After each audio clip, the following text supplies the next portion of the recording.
জগদ্ধাত্রী পুজোয় আমি প্রথমবার জাজ হয়ে গেছি। হ্যাঁ, দুর্গাপুজোয় জাজ হয়েছি, বাট জগদ্ধাত্রী পুজো আমার প্রথমবার। তাই এত সুন্দর সুন্দর জগদ্ধাত্রী ঠাকুর দেখা, এত সুন্দর প্যান্ডেল, এত সুন্দর ঠাকুর, এত বড় বড় ঠাকুর আমার জন্য ভীষণ এক্সাইটিং ব্যাপারটা।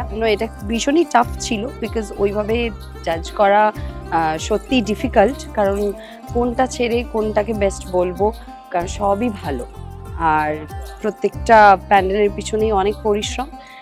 বাট ভালো লাগলো যে আমরা সবাই মিলে ফাইনালি ডিসাইড করতে পেরেছি যে কাকে কাকে আমরা প্রাইজ দেব। প্রতিদিন ডট-ইনের জগদ্ধাত্রী জমজমাট কিন্তু আসলেই জমজমাট ছিল। সারা দিন আমরা এত সুন্দর সুন্দর ঠাকুর দেখেছি, এত সুন্দর সুন্দর পুজো দেখলাম, এক্সপিরিয়েন্স মানে না সকাল থেকে মনে হচ্ছিল পুজো দেখছি।